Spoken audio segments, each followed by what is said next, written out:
Imaginez votre avenir financier non pas comme une course effrénée, mais comme un jardin. Un jardin que vous créez et entretenez. Aujourd'hui, nous allons découvrir l'art de l'investissement à travers l'analogie simple mais puissante du jardinier et des graines. Notre objectif n'est pas d'avoir juste quelques légumes.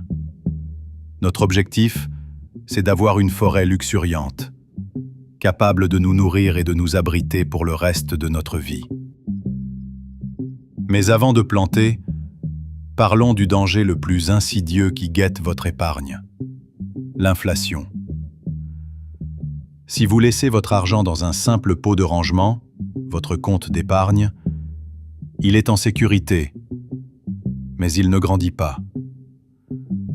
Le problème, c'est que le coût de l'eau, des outils et de tout ce dont vous aurez besoin à l'avenir, lui, augmente. Imaginez, il y a 5 ans, une brouette vous coûtait 100 pièces. Aujourd'hui, cette même brouette en coûte 120. Vos 100 pièces sont toujours là, dans le pot, mais elles ont perdu la capacité d'acheter cette brouette. Elles se sont érodées. Vous êtes resté immobile pendant que le monde autour de vous avançait. L'investissement, c'est la seule réponse à cette érosion.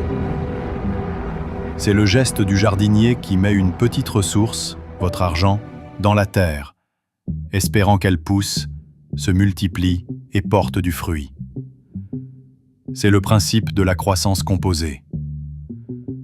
Le jardinier comprend que la terre, le marché, a historiquement un taux de croissance annuel supérieur au taux d'augmentation des prix, l'inflation. C'est pourquoi investir est essentiel. Ce n'est pas seulement gagner de l'argent, c'est préserver la valeur de votre travail en faisant en sorte que votre argent travaille plus dur que le coût de la vie n'augmente. Pour la plupart d'entre nous, la première étape est de commencer. C'est accepter un petit effort aujourd'hui. Mettre de côté 50, 100 ou 200 euros pour une récompense abondante dans 30 ou 40 saisons. C'est le secret qui transforme une petite poignée de graines en une forêt. C'est le seul moyen de battre l'inflation et d'atteindre l'abondance. Le message à retenir ici est simple.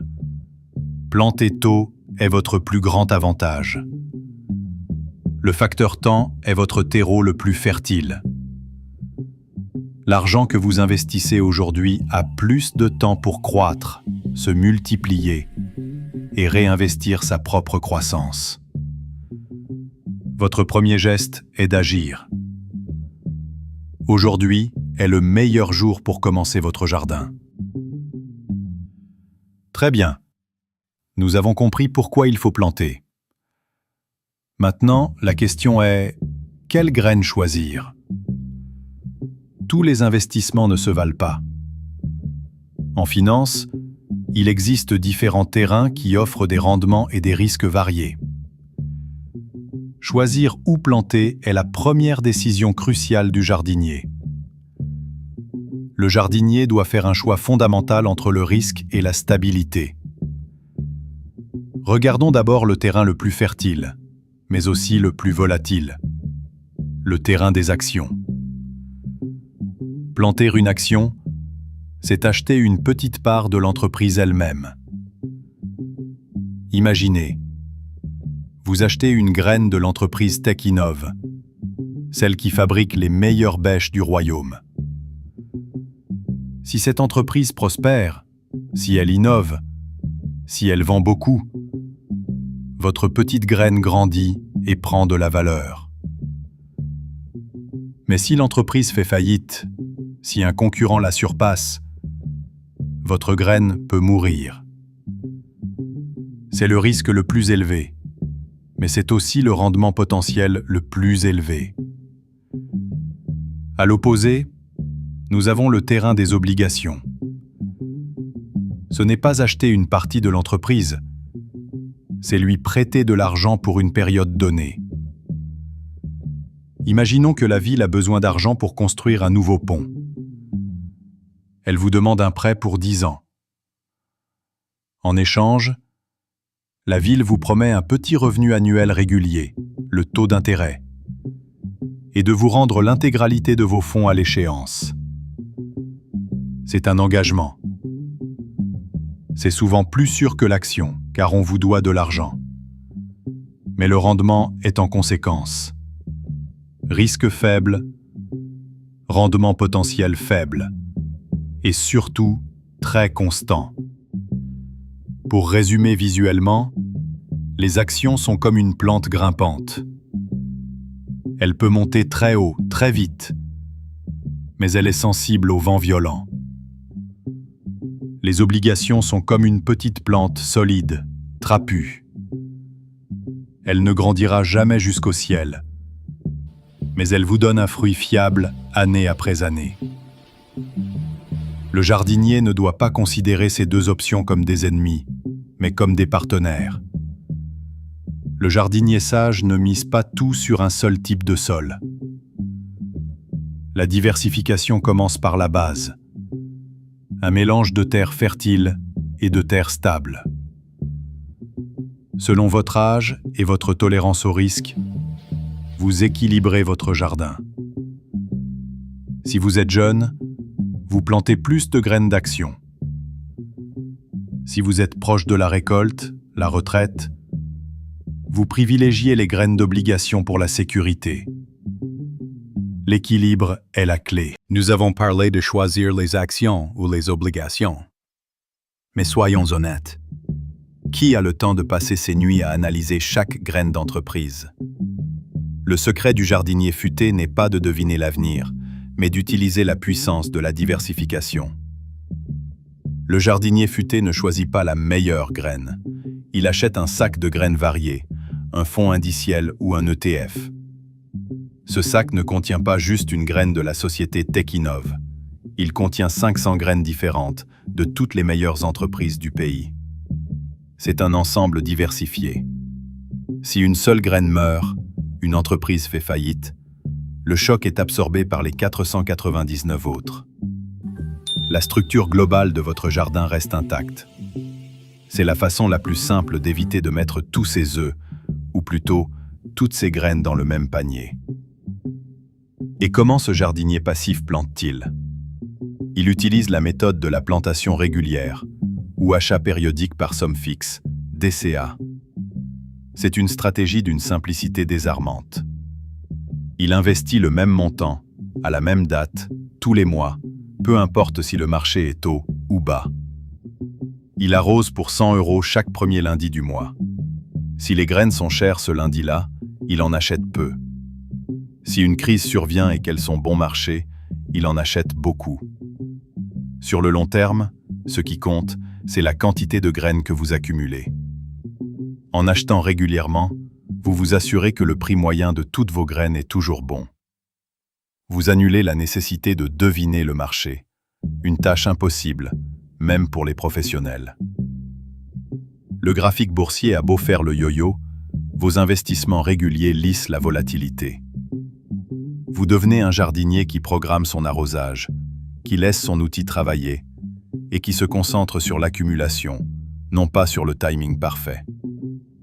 L'investissement passif via les fonds indiciels et l'approche DCA est la stratégie la moins stressante et historiquement la plus efficace, en particulier pour le débutant. C'est mettre son jardin sur pilote automatique. Votre travail se limite à une seule tâche: planter, planter, planter et ignorer le bruit. Le chemin vers la forêt n'est jamais une ligne droite. Le jardin connaît inévitablement des périodes de sécheresse, ce que nous appelons les baisses de marché ou les cracks boursiers. Comment réagissez-vous lorsque la terre craque et que vos pousses semblent flétrir? C'est l'erreur la plus coûteuse du débutant. La panique s'installe et le jardinier novice fait la pire chose possible. Il déterre ses graines par peur. Il vend ses actifs à perte, transformant une perte sur papier en une perte réelle. Il cède à l'émotion et abandonne juste avant que la pluie ne revienne. L'histoire est pourtant claire. Toutes les grandes sécheresses se sont terminées. Le jardinier expérimenté sait que la nature est cyclique. Il ne panique pas. Il voit la sécheresse non pas comme une catastrophe, mais comme une opportunité. Pourquoi? Parce que pendant ces périodes, les graines sont bradées. C'est le meilleur moment pour continuer de planter, ou même d'augmenter son arrosage si possible. Il utilise la logique, pas l'émotion. Il sait que si le monde s'effondrait vraiment, l'argent dans son pot ne vaudrait pas plus que l'argent dans son jardin. Il fait confiance au retour de la croissance. Voici les erreurs classiques à éviter. Premièrement, ne jamais planter plus de graines que ce que l'on peut se permettre de perdre. N'investissez que l'argent dont vous n'aurez pas besoin dans les 5 à 10 prochaines années. Le reste, c'est votre pot de sécurité, votre épargne de précaution. Deuxièmement, l'impatience. L'investissement est un marathon. Méfiez-vous de toute technique qui promet que votre graine deviendra un arbre en une semaine. Troisièmement, ne laissez pas les frais vous étouffer. Des outils trop chers ou des frais de courtage élevés grignotent votre croissance comme des mauvaises herbes. Le risque est gérable si vous le comprenez. Protégez votre capital émotionnel. Ne laissez pas les fluctuations du marché vous faire déterrer vos graines. Gérez votre jardin avec discipline, pas avec des sentiments. Un grand jardinier est avant tout un grand patient. Parlons maintenant du secret qui sépare les simples épargnants des bâtisseurs de richesse. Le moteur secret, c'est l'intérêt composé. Einstein l'aurait appelé la 8e merveille du monde. C'est le miracle de la nature qui transforme la croissance linéaire en croissance exponentielle. La croissance fonctionne ainsi. Au bout d'un an, vos graines poussent et donnent des fruits, vos rendements. Le jardinier futé ne mange pas tous ses fruits. Il prend une partie de la récolte, les bénéfices de ses premières graines, et la replante immédiatement. Ce n'est plus seulement votre argent initial qui travaille, c'est l'argent que votre argent a généré qui se met à travailler à son tour. C'est l'effet boule de neige. Au début, c'est lent. Vous voyez à peine la différence. Vos gains sont faibles et la croissance de votre jardin est presque plate. Mais après 10 ou 15 ans, le temps où vous avez laissé vos récoltes se réinvestir fait son œuvre. La boule de neige a pris de la vitesse et la croissance devient parabolique. Les 10 dernières années de votre investissement sont souvent plus fructueuses que les 20 premières réunies. C'est la récompense suprême de la patience et de la discipline. La vision est celle-ci: un jour, vous vous réveillerez et vous ne verrez plus un petit jardin que vous devez travailler, mais une véritable forêt autosuffisante. Cette forêt génère des fruits constants et suffisants pour couvrir vos besoins sans que vous ayez à lever le petit doigt. C'est la liberté financière. Elle vous offre le luxe du temps, le luxe du choix. Votre travail acharné n'a pas été gaspillé, il a été transformé en actif qui travaille pour vous. Très motivant, l'investissement n'est pas un mystère. Il est régi par des principes simples. Planter tôt, planter régulièrement, planter diversifié et être patient.